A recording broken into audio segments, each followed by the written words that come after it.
साथियों नमस्कार।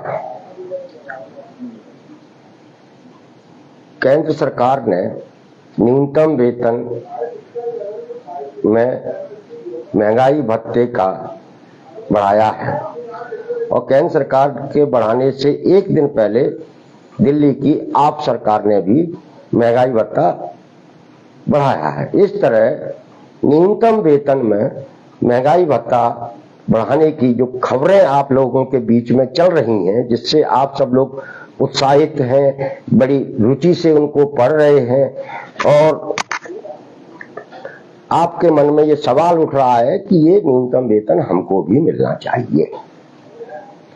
आप सब लोगों का न्यूनतम वेतन के मुद्दे पर उत्सुक होना एक अच्छी बात है और जो ये बताता है कि आप आज नहीं तो कल अपने हक और अधिकार के लिए एकजुट होंगे और उसे पाने के लिए किसी भी हद तक संघर्ष करेंगे और जिसके कारण आपकी नौकरी में सुरक्षा और सम्मानजनक वेतन की लड़ाई आप जीत लेंगे। लेकिन मुझे इस बात की खुशी है कि ये जो हमारा आउटसोर्स अस्थायी कर्मचारियों का एक बड़ा संवर्ग है मध्य प्रदेश में, जो 2 साल पहले तक न्यूनतम वेतन क्या होता है यह भी नहीं जानता था और उसे ये बताया भी नहीं गया।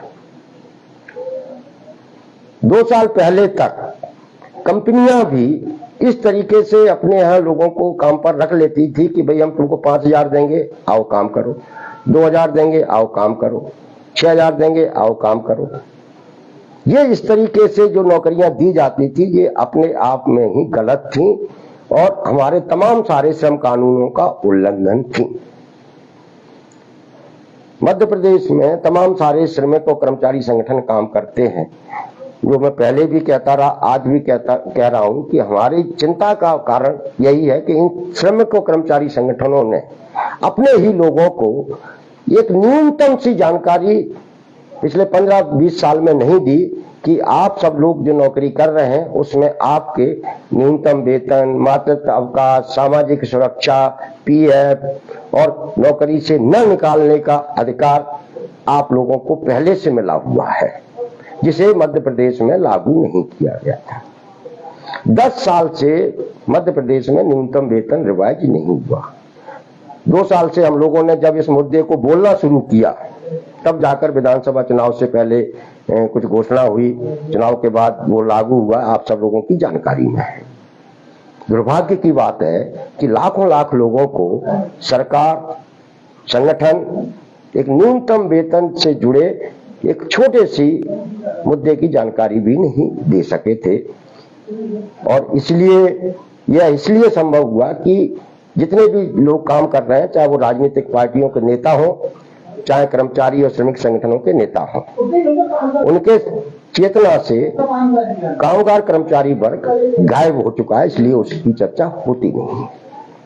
अब रहा सवाल दिल्ली सरकार और केंद्र सरकार द्वारा कल जो खबरें आई हैं न्यूनतम वेतन बढ़ने की, तो उसके बारे में आप सुन लीजिए कि हमारे देश में श्रम कानून है और इन श्रम कानूनों के तहत ये प्रावधान है कि हर राज्य सरकार को हर 6 महीने में अब न्यूनतम वेतन में जो महंगाई भत्ता होता है उसका बढ़ती हुई महंगाई के हिसाब से उसमें बढ़ोतरी करनी है। जैसे सरकारी कर्मचारी होता है उसका हर 6 महीने में एक बार डीए बढ़ता है, अक्टूबर और अप्रैल में।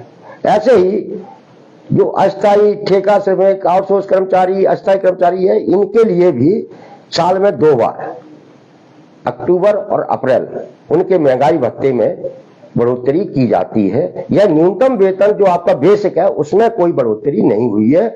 यह न्यूनतम वेतन 5 साल में एक बार रिवाइज करने का कानून है और जब न्यूनतम वेतन रिवाइज होता है तब आपका बेसिक बढ़ता है, उसके बाद आपकी तनख्वाहें बढ़ती हैं। तो इसलिए कल जो कुछ भी आप कल से देख रहे हैं वो एक महंगाई भत्ते में न्यूनतम सी बढ़ोतरी हुई है, जिसको लेके भी आप उत्साहित हैं। आप उत्साहित इसलिए हैं कि दिल्ली में न्यूनतम 21,000 20,000 कुछ वेतन मिलता है मजदूरों को, छोटे कर्मचारियों को, इनको वो न्यूनतम 20,000 है। यह राशि देखकर आपको ऐसा लगा कि आपके साथ बहुत अन्याय हो रहा है।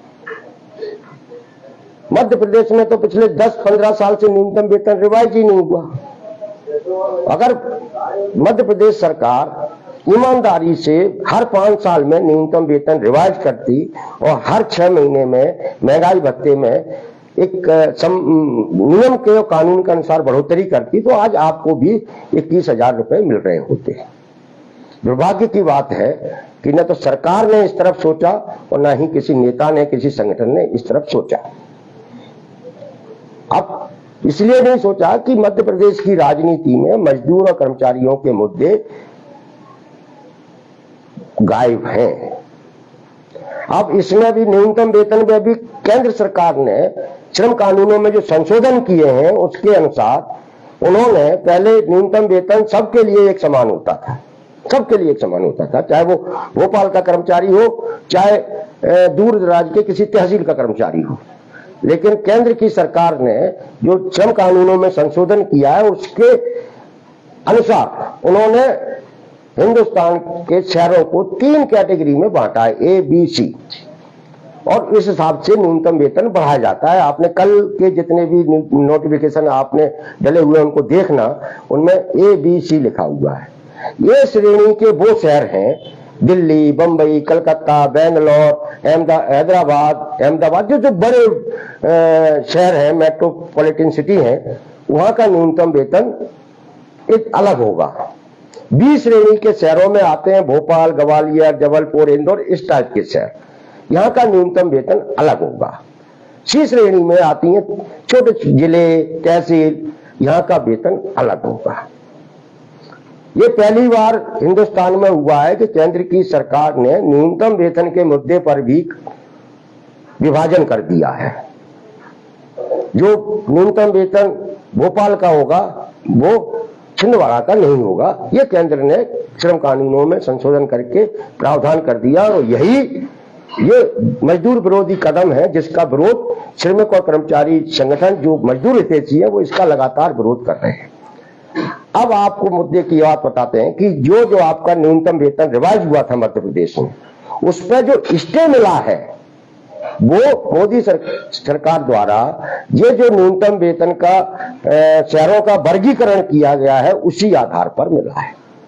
पीतमपुर की कंपनियों के जो एसोसिएशन है उनने इसी आधार पर कोर्ट में स्टे लगाया था कि हमारा वर्कर छोटे शहर में काम करता है, हम उसे बढ़ा हुआ वेतन नहीं दे सकते, इसलिए न्यूनतम वेतन शहर के हिसाब से बढ़ाया जाए। ये आधार बनाकर ही हाई कोर्ट में स्टे लगाया गया था। हाई कोर्ट ने इसी आधार पर स्टे लगा दिया है। और दुर्भाग्य की बात यह है कि माननीय न्यायालय ने भी इस पूरे मामले को पिछली सुनवाई में ही श्रम विभाग और मध्य प्रदेश सरकार और मालिकों की यूनियन से ये कहा है, ये निर्देश दिए हैं कि आप तीनों लोग बैठकर कोई रास्ता निकालें और वो हमको आकर बताएं, तब हम इस मामले पर फैसला करेंगे। इसलिए न्यूनतम वेतन का मामला हाईकोर्ट इंदौर हाईकोर्ट में लटका हुआ है। यह आपके साथ सबसे बड़ा खेल हुआ है, और यह खेल जब तक आप किसी कर्मचारी मजदूर आंदोलन के करीब नहीं रहेंगे तब तक आप इस खेल को नहीं समझ सकते। आंदोलन, संघर्ष आपको अपने आपके अधिकारों के प्रति तो जागरूक करता ही है, अन्याय के खिलाफ लड़ने की ताकत तो देता ही है, लेकिन आपको जागरूक भी करता है, प्रशिक्षित भी करता है मजदूरों के, कर्मचारियों के अधिकारों से। और मध्य प्रदेश में यही हुआ कि 10 साल तक मध्य प्रदेश सरकार ने न्यूनतम वेतन रिवाइज नहीं किया, जिस कारण आप आज भी भुखमरी के वेतन पर काम कर रहे हैं, और कोई भी मजदूर कर्मचारी संगठन इस मामले में बोला नहीं। तो साथियों, ये जो कुछ भी आप देख रहे हैं ये अक्टूबर आने वाला है। अक्टूबर से पहले मध्य प्रदेश के अंदर भी महंगाई भत्ते में बढ़ोतरी करके आपको ये खबरें पढ़ने को मिलेंगी। दूसरे राज्य भी अपने अपने अनुसार इस महंगाई भत्ते में बढ़ोतरी करके वो खबरें भी आपको सुनने को, पढ़ने को मिलेंगी। लेकिन सच्चाई एक और है कि सरकारें जो है ये जो रोजगार में असुरक्षा और वेतन में जो कमी है उस पर कोई भी निर्णय लेने की तरफ अभी सोच नहीं रही और वो निर्णय लेना भी नहीं चाहती है, क्योंकि उन्हें मालूम है कि ये जो कामगार वर्ग है इसके वेतनों से जो चोरी हो रही है उसी चोरी से नेताओं और अधिकारियों की और कंपनियों की तिजोरियां भरी जा रही हैं। मध्य प्रदेश में सबसे बड़ा घोटाला, सबसे बड़ी चोरी इस मेहनत कश के वेतन से हो रही है, ये सच्चाई है। मेहनत की जो लूट जो मध्य प्रदेश में चल रही है, मुफ्त में काम कराने वाली जो व्यवस्था मध्य प्रदेश में लागू की गई है, यह व्यवस्था तभी बदल सकती है जब मध्य प्रदेश सरकार की नीतियों में कोई बुनियादी बदलाव हो। और इसलिए हम लोगों ने 22 सितंबर का जो कार्यक्रम किया था, उसका जो हमारा नारा था कामगार क्रांति आंदोलन, उसका मतलब भी ये था कि हम अपने हित में बुनियादी बदलाव की मांग कर रहे हैं, जिससे हमारा और हमारी आने वाली पीढ़ियों के भविष्य को सुरक्षित किया जा सके।